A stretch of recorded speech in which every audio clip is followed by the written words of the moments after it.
Colleagues, following the election of the Bureau, and I, as chair, I now invite the Deputy Executive Secretary for Programs, Executive Secretary of the ECA, Mrs. Hanan Morsy, to make a presentation around our theme of the 56th session of the Economic Commission for Africa. Dr. Morsy, please take the floor.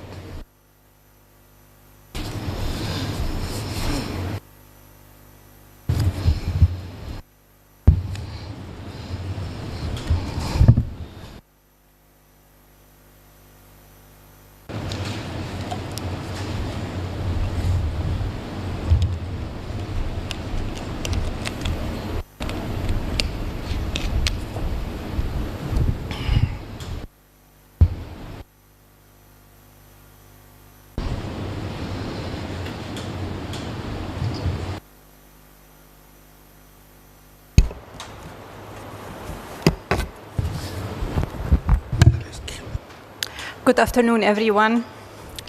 I think we've all experienced today with the heat wave the implication of global warming and climate change.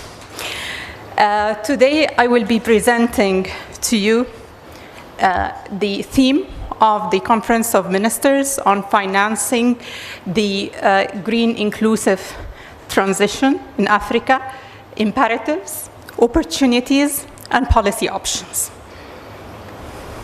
So starting with the challenges,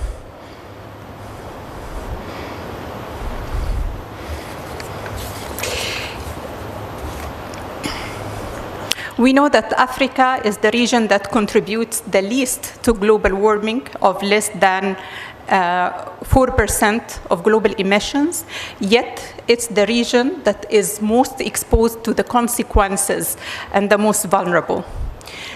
This is reflected in terms of the cost to African countries. Actually, cost of climate change is on average 5% of GDP for African countries, and in some cases can go up to 15%.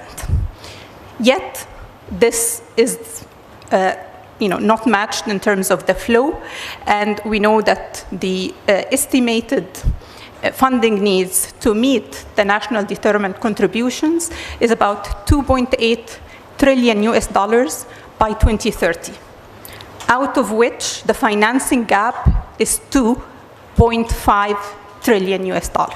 So the majority of it is unfunded.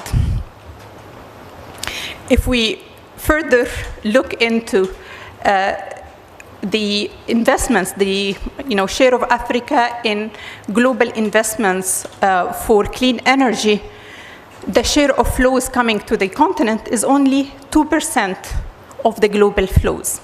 So how does this translate? Basically, we end up in a vicious circle with investment shortfalls, increasing exposure risk, and in turn worsening impact, and then further eroding fiscal space and raising financing cost.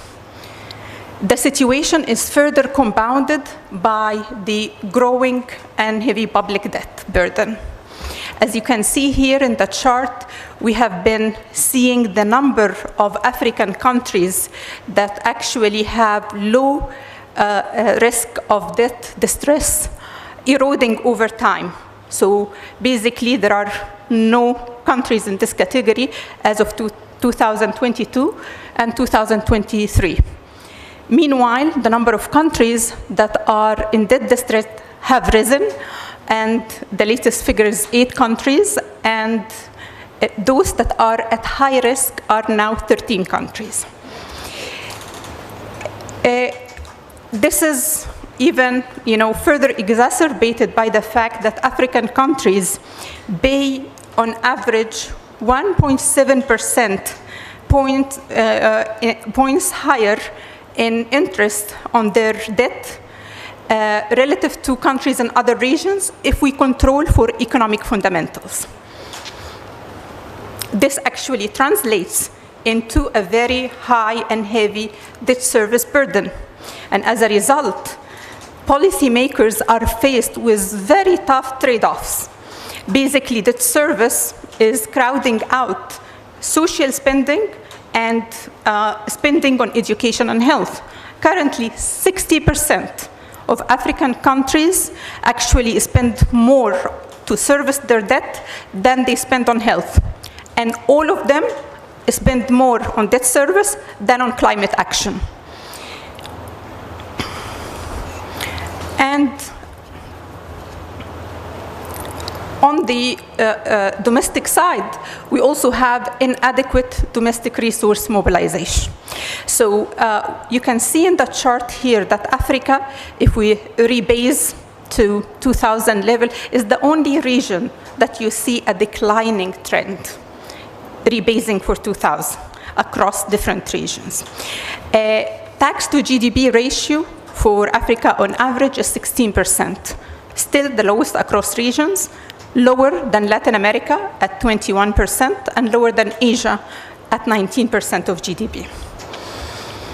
At the same time, we also have significant leakages in illicit financial flows.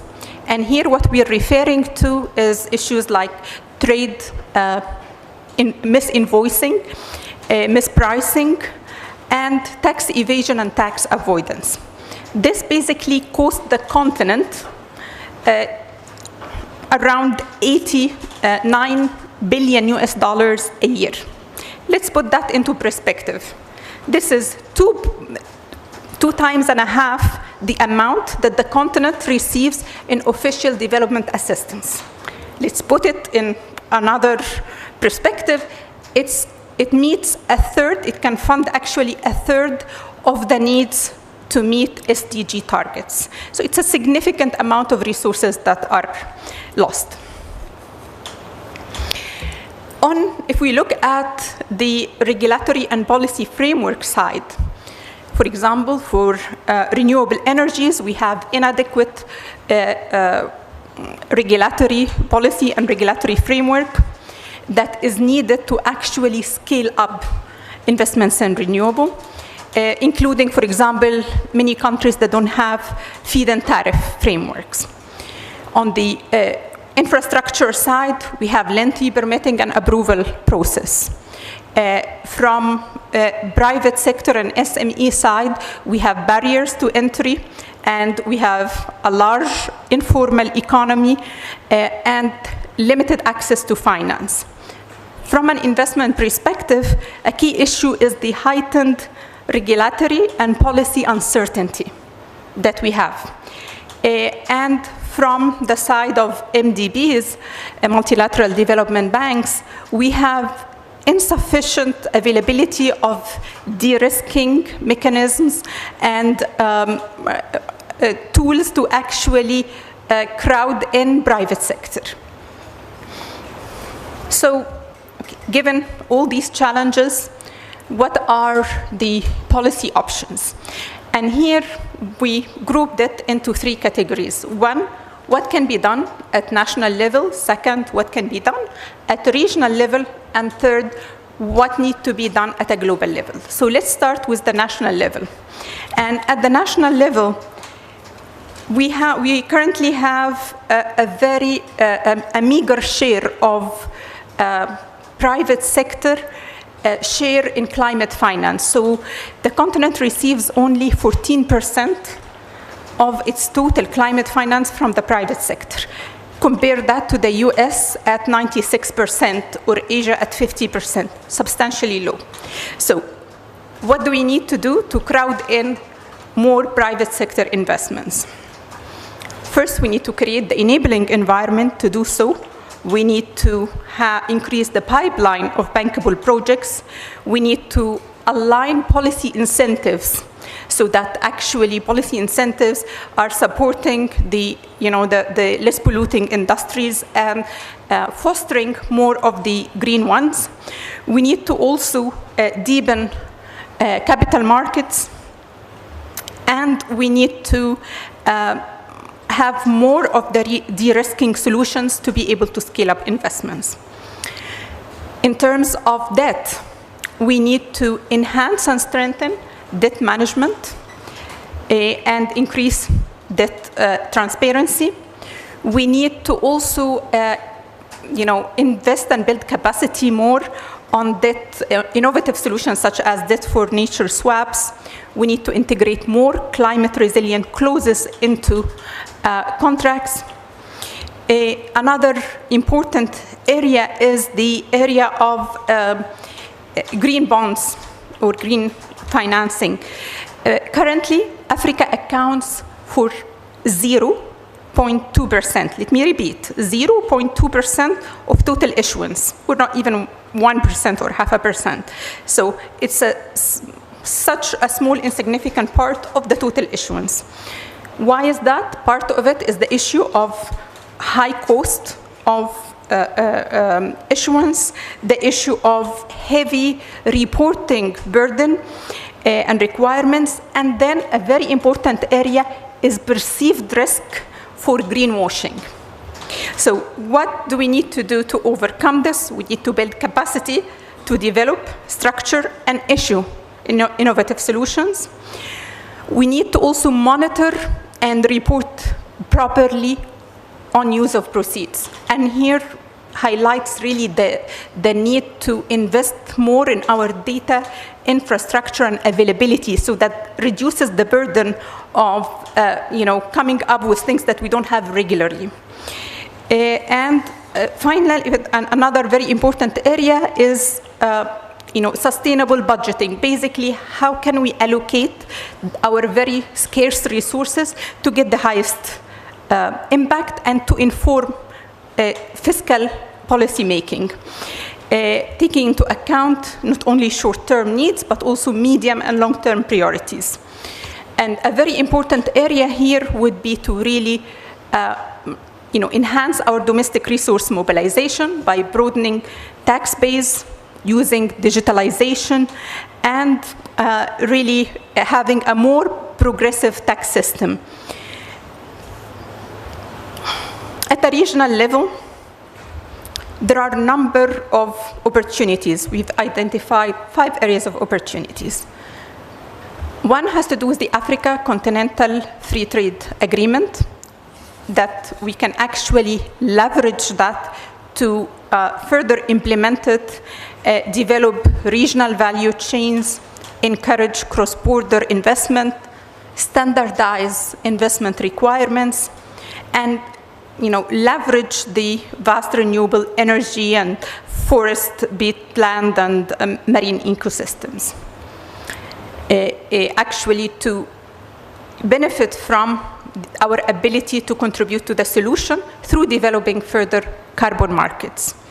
And to do that, we need to really work on enhancing the integrity of the markets, harmonizing protocols, and creating these opportunities for trading these credits at a regional level. Then we also have a huge opportunity and potential on clean energy and renewable. We are blessed with resources, the fact that we have 60% of the global solar potential. We have really many of the other renewable sources, whether it's wind or others, so green hydrogen. So we need to really foster regional energy pools and stronger connectivity. One, to address the existing huge gap in energy, because the continent have 600 million out of the 800 million globally that don't have access to electricity. We cannot develop, we cannot progress in any of the SDG unless we actually meet that. So we have to secure that, and to do that, we have to really utilize the regional opportunities to do so. Then we also have, of course, the regional value chains, and here we have really great opportunities to build value chains on key sectors, such as critical minerals. We are quite rich in green minerals. We need to make sure that we are not exporting our development opportunities by just exporting raw material. We need to actually build value around these natural resources to actually get in the value chain for these green industries, electrical vehicles, and batteries.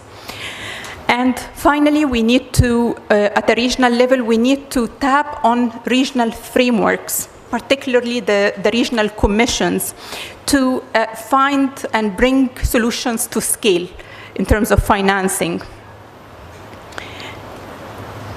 And then moving to the global level, what needs to be done? We have been talking over the last few days in the expert group meetings, as well as this morning in the high-level working group in global financial architecture, on the need to reform global financial architecture, to make sure that we have one that is just and inclusive for African countries and developing countries. And to do that, we have like 4 areas of action. One is to actually have affordable finance at scale, to make sure that we have availability of affordable finance at scale. In order to achieve that, there is a need to have the multilateral development banks play a much bigger role. And to do that, we will need to ensure higher capitalization of these institutions. We need to make sure that they are taking more risk on their balance sheets. And we need to make sure also that they have the optimization of their balance sheet as well. Because then they would be able to actually provide credit enhancements, blended finance, and crowd in the private sector more. And here, one of the things that would be important to enable them is what we have been calling on in terms of scaling up or rechanneling of IMF SDR allocation to bring these resources to MDBs so that they can have leverage 3 to 4 times these resources. We will need also to make sure that there is scale up of use of guarantees, whether sovereign or MDB backed, to reduce the cost. And a very important issue that we have been discussing over the last few days is the need for the eligibility for concessional finance to allow middle income countries that are vulnerable to climate to access them when needed.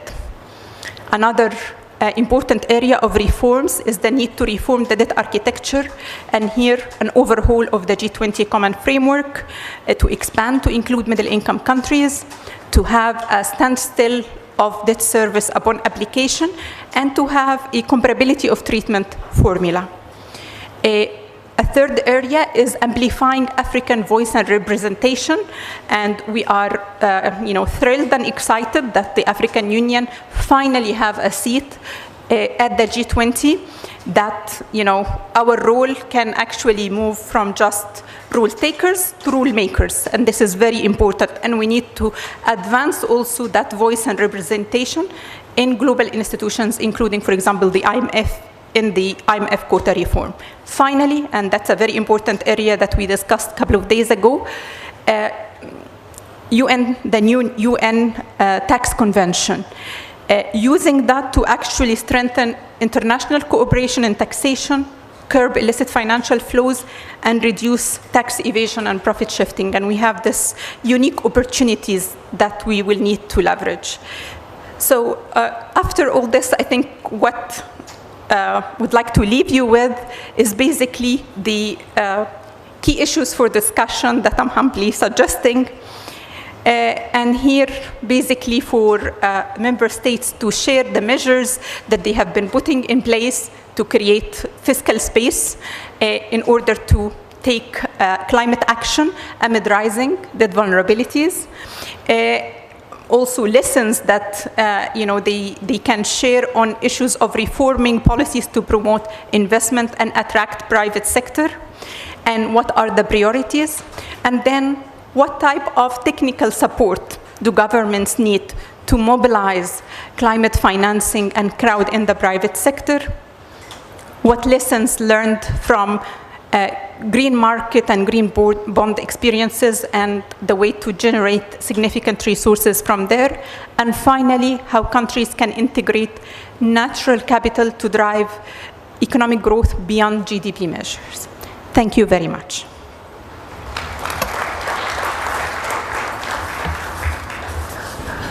Thank you, Madam Morsy, for that presentation, and for the very insightful presentation. Thank you very much indeed.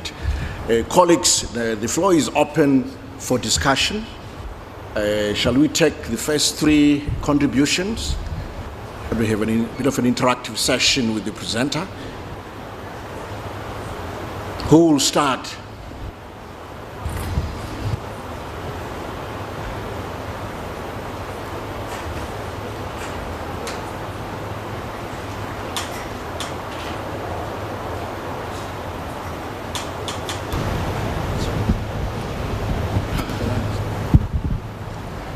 See, everyone is very shy.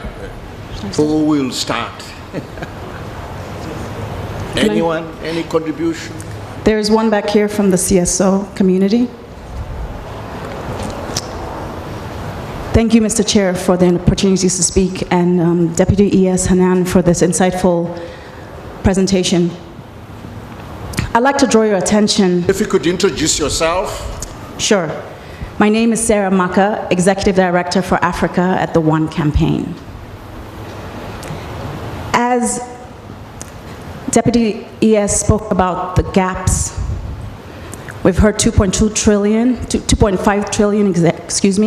3 trillion for achieving Agenda 2063 in the next 10 years. I wanted to point our attention to a potential source of financing and concessional financing, especially for a time with great debt distress in a tightened fiscal space. And that financing instrument is World Bank, International Development Association, IDA. IDA provided about $163.7 billion to Africa to low and middle income countries in the last 9 years. For Africa in particular, we received 98 billion. What that means is we can receive more funding from IDA, and the plan is to triple IDA for this new replenishment, IDA 21. What we have heard, however, is Africa is not making a demand for more IDA. And for us to actually achieve this tripling of IDA, we'll need the voices of ministers of finance to make a demand in every fora and spaces they go. We'll need the voice of heads of states to make this demand. Without the voice of Africa, we don't get enough funding for IDA, and IDA is extremely important for the time that we find ourselves. Lastly, we're also requesting that member states increase.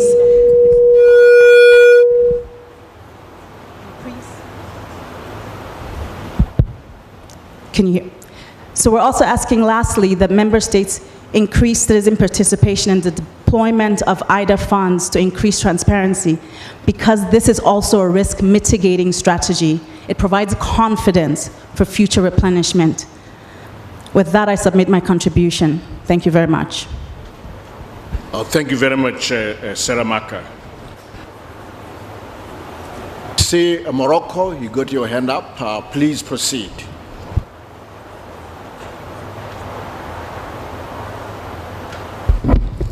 Thank you, Mr. Chair. First of all, I want to thank the government of Zimbabwe for the organization of this important conference, and also the ECA and the people of Zimbabwe, which was really hospitable for us and for leur accueil et leur hospitalité. I will make my remarks in French. So, merci pour de me donner la parole. Donc, je voudrais soulever que la transition vers l'économie verte et inclusive est un chantier très important pour l'avenir de notre continent.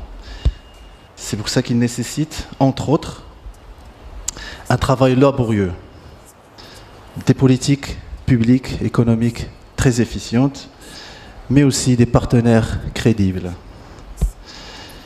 Aussi, un climat d'affaires attrayant pour les investisseurs, étant donné que le secteur privé devrait être impliqué pour, bien sûr, contribuer au financement, et ce qui nous amène un troisième point très important qui est la paix et la sécurité. Donc la paix et la sécurité, car on ne parle plus de développement sans parler de la paix et la sécurité.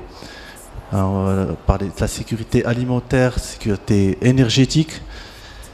Et à cet égard, je voudrais souligner la nécessité pour notre conférence d'appeler la CEA à continuer à soutenir, travailler en collaboration avec la Commission de l'Union africaine pour la mise en œuvre de la déclaration de Tanger sur le nexus paix, sécurité et développement,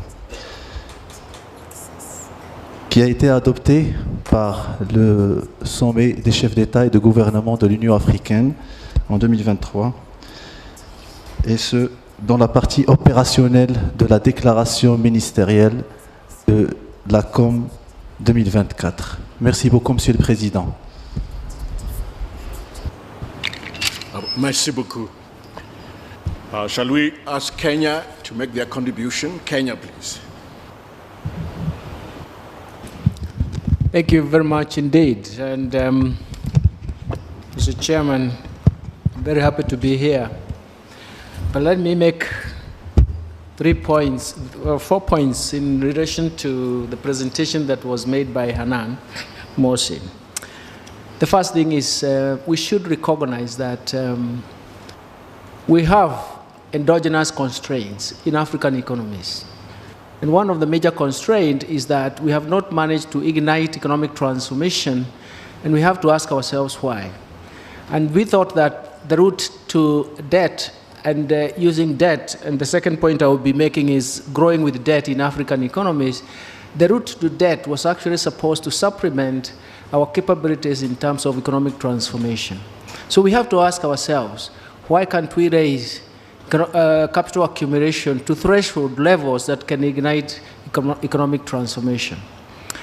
Of course, your point about debt was very, very important, but I think it's consistent with the work that we did. I think you are part of that work, Growing with Debt in African Economies. It was published in Journal of African Economists in 2021. And I'm sure you noticed the points we made very clear is about managing that debt, and growing with the debt in African economies is very, very critical. So we need to go back to that literature and ask ourselves, even Marshall Plan worked to develop Europe after the devastating Second World War. The third point I wanted to make is that we have to make PPP work. Public-private partnership may give us the leeway out. That means that we have to reform markets so that PPP can work. We have two very important considerations for PPP. First, the private sector does not have limitations in terms of finance like governments.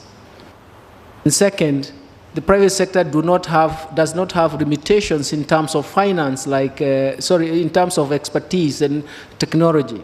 So we have to take advantage of this. And for us, the responsibility of governments is actually to correct the market uncertainties and allow the private sector to thrive. That supplementation with debt and even fiscal stimulus that we can actually generate will become very, very important. For us, that is the route, very important route. I'm very happy about your topic on reforming the global financial architecture, and gives us also a response in terms of IDA 21 replenishment. Because essentially what we really need to do and to think about is actually to start talking about what are the African priorities, so that I think we have to change the debate into a different form. For example, let me give an example. We had Climate Summit 23 in Nairobi, and we pushed from climate change, what we really need to do, to actually the global financial architecture. But now we have, on our face here is IDA 21 replenishment. The President of the Republic of Kenya, Dr. William Samoei Ruto, has actually accepted to champion IDA 21 replenishment in Africa and beyond.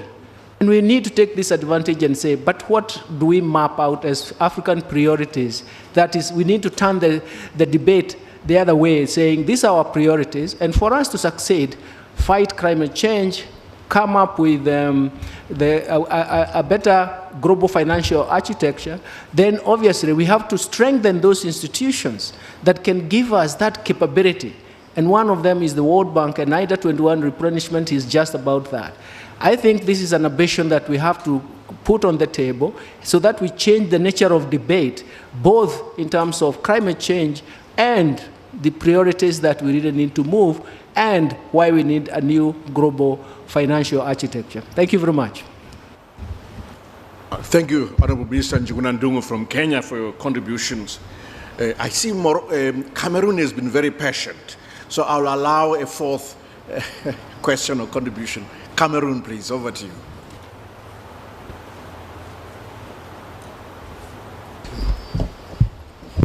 Merci, Monsieur le Président. Je voudrais d'entrée de jeu présenter les excuses du ministre des Finances, M. Louis-Paul Motazé, qui n'a pas pu faire le déplacement pour des raisons involontaires de sa volonté. Monsieur le Président, le Cameroun voudrait vous féliciter chaleureusement pour votre élection et votre leadership dans la conduite de nos travaux. Soyez rassurés de notre soutien pour le succès continu de votre mandat. À vous, ma délégation voudrait remercier vivement le gouvernement et le peuple zimbabwéen pour l'hospitalité depuis notre arrivée dans cette belle cité historique de Victoria Falls. Monsieur le Président, à la suite de la brillante présentation qui vient d'être faite sur le thème de notre conférence, le Cameroun se félicite du choix de cette thématique qui vise à trouver des solutions innovantes aux défis climatiques et de financement des économies des pays africains exposés aux vulnérabilités du coût de l'endettement. Le changement climatique affecte toutes les régions du monde, y compris le Cameroun. Outre les mesures liées à la préservation du capital naturel, à la mise en œuvre rigoureuse des politiques publiques en faveur de lutte contre les changements climatiques, et plus particulièrement la préservation des services écosystémiques, une mobilisation des ressources en vue du financement des mesures d'adaptation à des secteurs clés tels que l'agriculture, l'énergie, les forêts et les écosystèmes. Il s'agit pour le gouvernement d'assurer une transition verte par le développement des nouveaux produits financiers, un accès plus large aux informations sur les investissements durables. Monsieur le Président, il s'agit ici des engagements pris dans le cadre de notre stratégie nationale de développement, lesquels engagements nécessitent un accompagnement de nos partenaires, y compris de la CEA, à travers un renforcement de capacités, mais également à travers la facilitation des rencontres sur les financements verts entre les différents acteurs. Il s'agit des mesures d'accompagnement qui visent davantage à mutualiser la compréhension autour des concepts de finances vertes, de marché carbone et des obligations environnementales, et qui permettraient aussi d'identifier les opportunités d'investissement en relation avec l'économie verte. Monsieur le Président, le Cameroun se félicite des avancées, des travaux engagés en collaboration avec la CEA en matière de comptabilité du capital naturel et espère en profiter pour améliorer ses marges d'action budgétaire, améliorer sa notation de crédit souverain et réduire ses coûts d'endettement sur le marché des capitaux. Je vous remercie.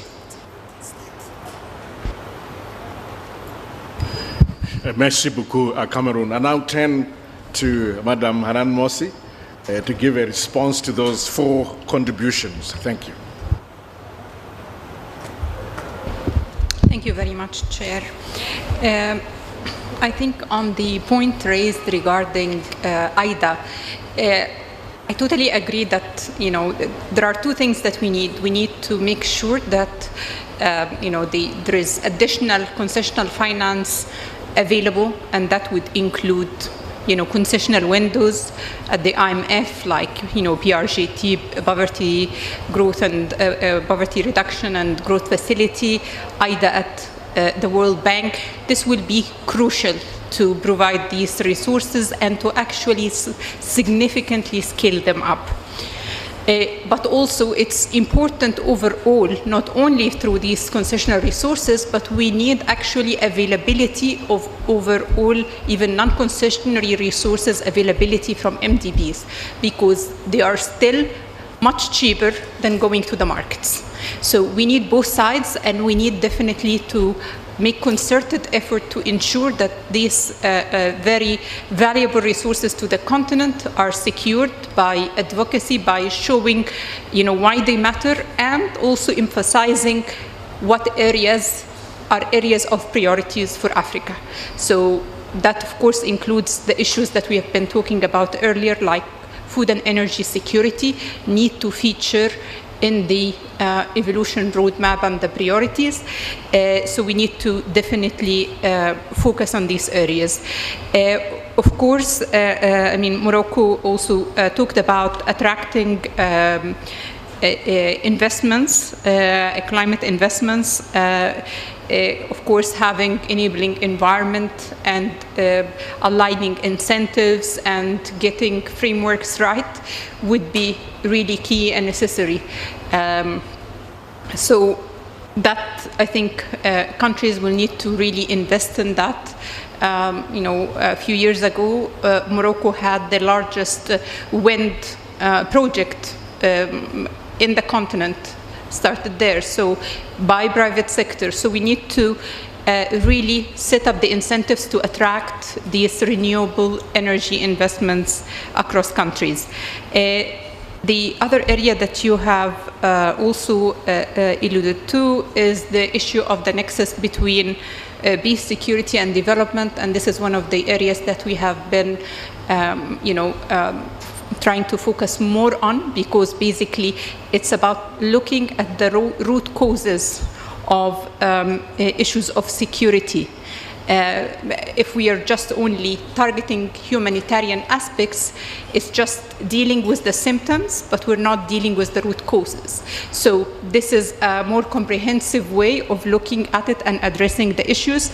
And we have also been working, proudly working closely with the African Union on all the agendas that we have been talking about in global financial architecture.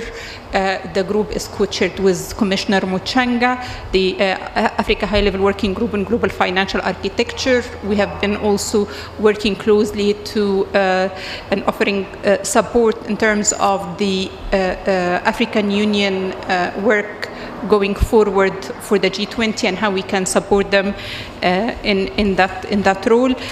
So definitely there is very close coordination. On the Honorable Minister from Kenya, the issues that were raised, yes, definitely it matters what and how debt is used. So I think a key issue of this sustainability is the wise use of that debt. We need to ensure that that debt is put to investments that raise the economic potentials and have higher returns going forward in terms of investing in the future. And this has been part of the issue also in the accumulation of debt that has happened in the continent, but also part of the issue has been, in a number of cases, the high cost of that debt.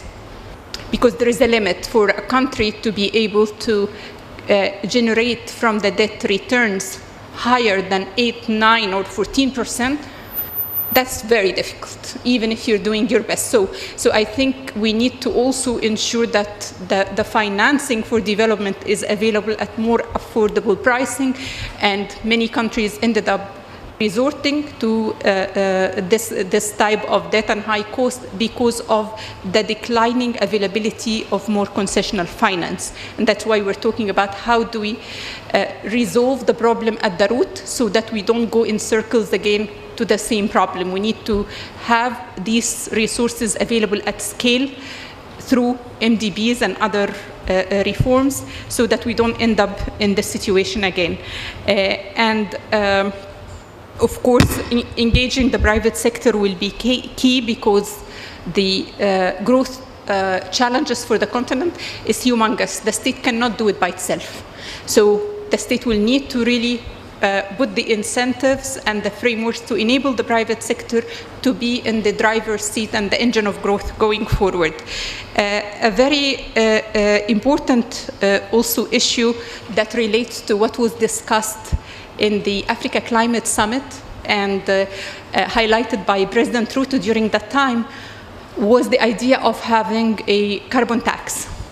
But I think we need now, there are things that are ongoing that we need to utilize the movement on. For example, the carbon border adjustment mechanism that is being discussed. We need to really engage with that process to make sure that it's designed in a way that doesn't harm the continent, that leaves space in terms of adjustment time to allow just transition, but also that the resources for that carbon border adjustment mechanism, that it goes to what we were talking about in the Africa Climate Summit, that it goes to the most vulnerable countries to climate change, that it funds that rather than going to national governments and regional areas like, to the European Union. So these are part of very important discussions that we will have to do and coordinate among ourselves and under the leadership of the African Union.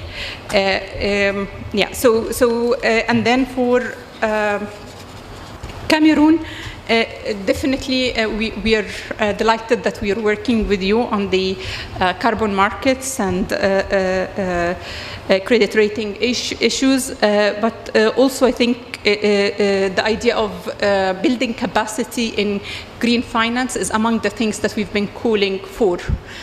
We need to enhance our ability to develop and structure these instruments, to tap into these markets, and we need to have the de-risking and credit enhancing solutions to enable it to do it at a lower cost. Thank you. I hope I answered all questions.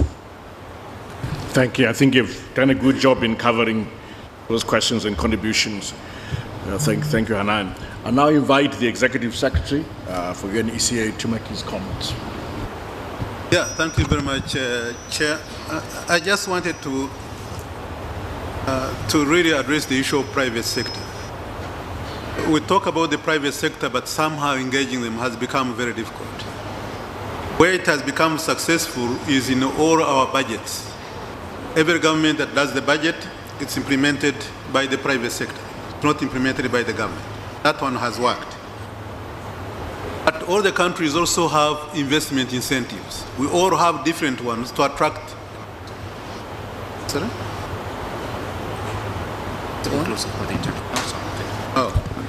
So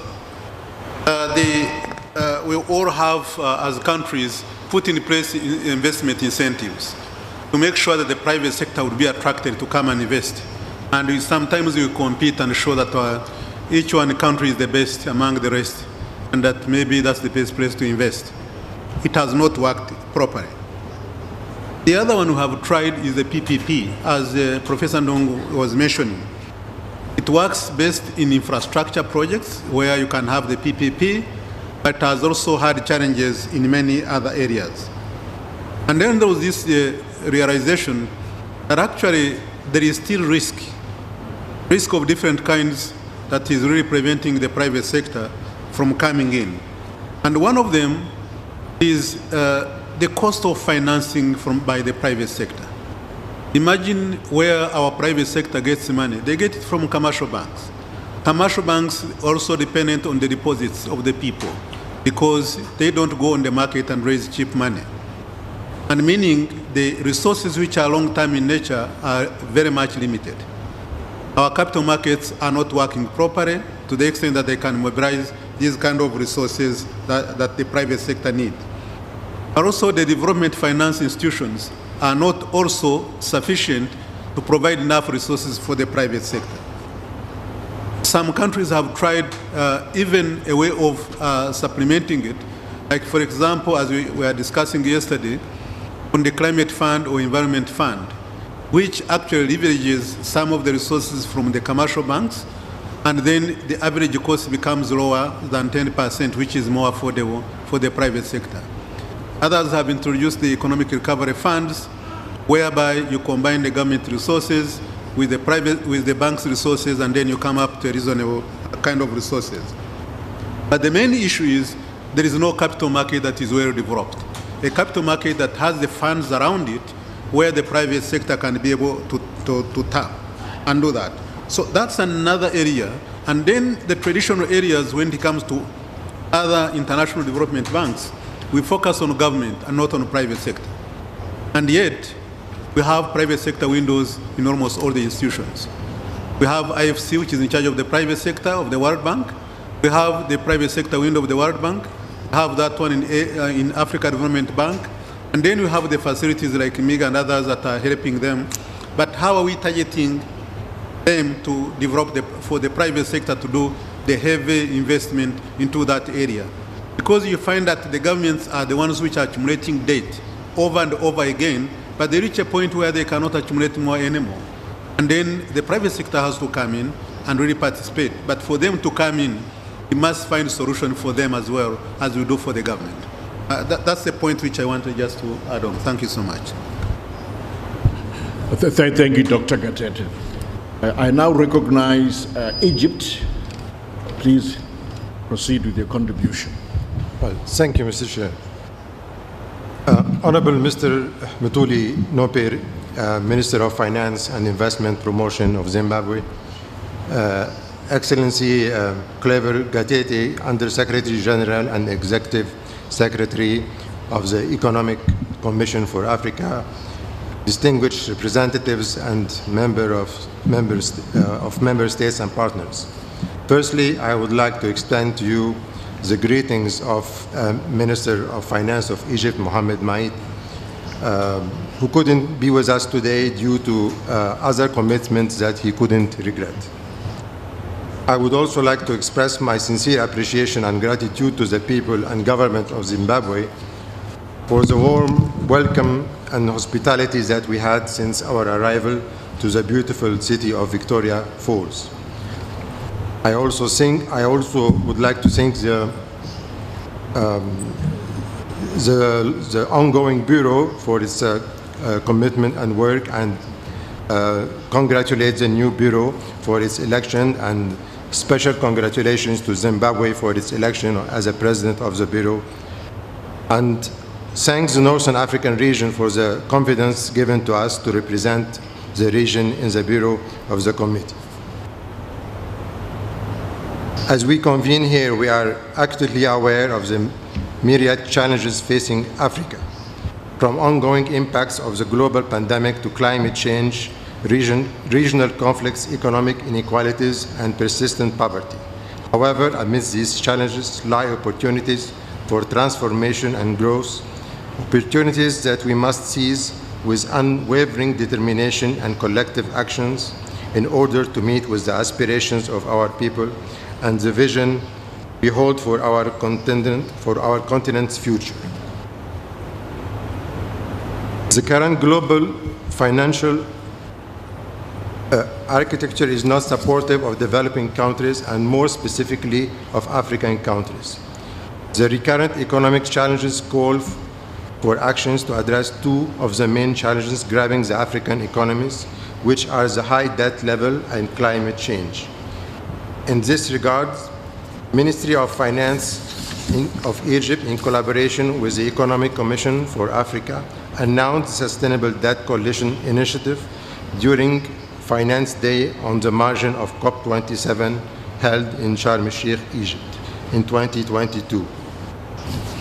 The coalition aims to address the critical intersection of debt, development, and climate change to generate and widen the necessary fiscal space for developing countries to pursue their development and climate ambitions, which is especially important considering the current international economic developments that hinder the ability of many developing countries to achieve their socio-economic development goals as planned. Building on the support expressed by resolution of the Council of Ministers of the UN ECA in March 2023, to the creation of the coalition and its goals, we are planning to have an event in April in Egypt with the target of developing a shared framework for sustainable debt, formulate an action plan to promote a supportive approach to sustainable development, taking into account debt for climate investment, swaps, and other innovative solutions, and establishing a roadmap for the future development of the coalition.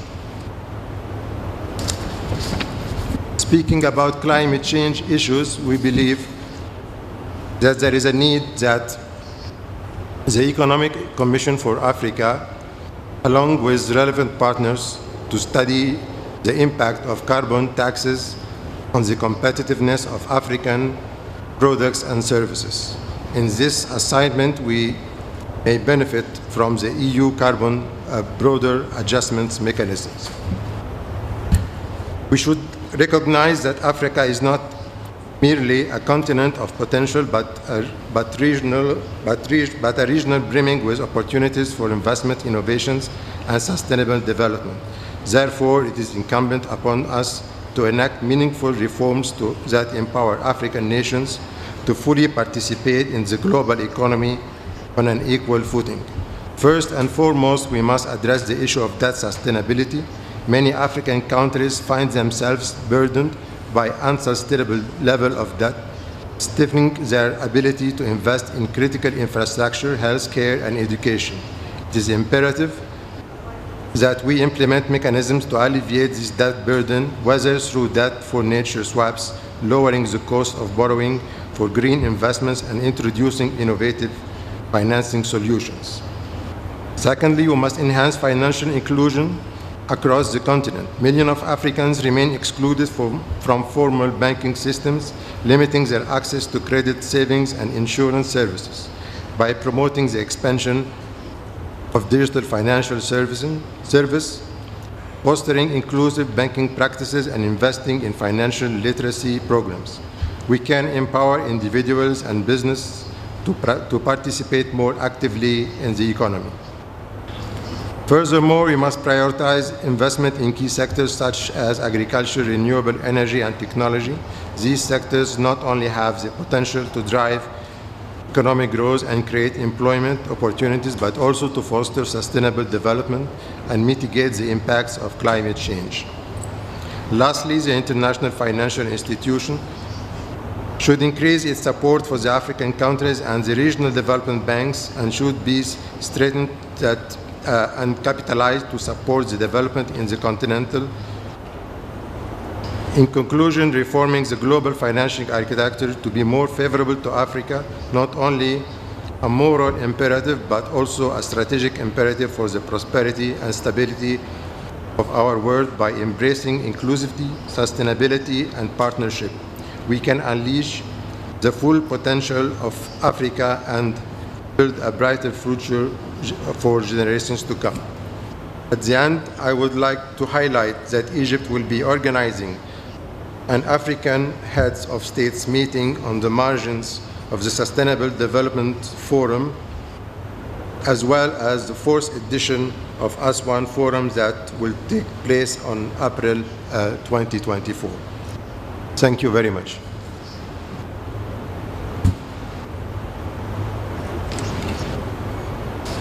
Thank you very much, Egypt. Thank you for your contribution, Shukran. Let me ask Hanan Morsy to respond to those contributions. Thank you. Thank you, Chair. Yes, indeed, we have been working closely with Egypt as the Secretariat for the Sustainable Debt Coalition to really tackle the issue of the nexus between debt, climate action, and development needs. We had already 23 countries that have expressed interest in joining the coalition, and this we hope that we can rally more, especially in the event that will be done on the margin of the Forum for Sustainable Development in Cairo in April, so that this can be a voice and a platform for the other countries to make sure that their issues and their voices are heard in reforming the debt architecture, and to find solutions that related to all the type of issues that we've been discussing, whether it's debt swaps, whether it's issues of green finance and green bond issuances and lowering the cost and climate resilient debt clauses. So it's really about all the issues that we've been discussing, and having a forum and a platform that gathers African countries and countries from other regions can be a very powerful platform to advocate and advance the voice, and also can, at the end, help us to have some sort of a debtor country representation at G20 when these issues, the G20 common framework, is being discussed. We don't want only those countries that are already in the framework or in debt distress to be the ones that are in this discussion. You need to have a broader representation so that these issues are tackled before countries get into that zone. So that would be really important. And of course, I mean, the issue of carbon taxation, this is something that we've been talking about. I think the direction globally, we will end up there, but it's about the base that this is done, about reflecting the just transition needs of the continent, allowing time to build capacity to actually implement this, and as well ensuring that the resources are put into good use. So we will be looking at these issues through our work, and also through the work that will be done for the UN Tax Convention, which can be a very good platform to mobilize that. Thank you, Chair. Thank you, Hanan Morsy. I now invite the CEO of ACBF to make his contribution, make it concise as usual.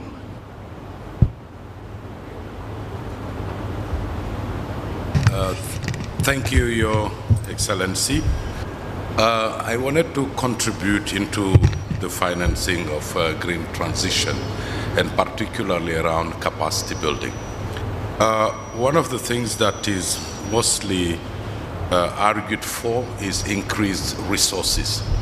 Yet, there is evidence that the already earmarked and available resources around several facilities are not well accessed by African countries. And one of the reasons is that although they have national adaptation plans to address the pledges through the nationally determined contributions, one of the challenges is translating those NAPAs into bankable projects. And I believe that this is a very important area where investment should be prioritized. I want to just say that in that spirit, ACBF has actually started a program in partnership with Resilient Cities Catalyst, actually, that focuses on really supporting African countries, either national, central or decentralized governments, or even private sector, actually around project preparation capacity. Thank you very much. Thank you very much. Colleagues, I'd like to draw this session to a close on the discussion of the theme of the conference. Let me thank the Deputy Secretary of the ECA, Hanan Morsy, for the presentation, and thank you all for contributions and discussion. I don't want to really summarize the discussion in the interest of time, but I'm sure the slides that she used for the presentation will be circulated. I would particularly want to see that slide again on what can be done, which was clear on mobilizing private sector finance, lessening the debt burden, promoting green bonds, blue bonds, sustainable budgeting, promoting the AFC-CTA project, developing carbon markets, investing more in clean energy and renewables, promoting regional value chains, and so forth. So the areas are quite clear. If we could circulate those slides, that'd be wonderful. Colleagues, a round of applause for Hanan Morsy for the presentation and for the discussion.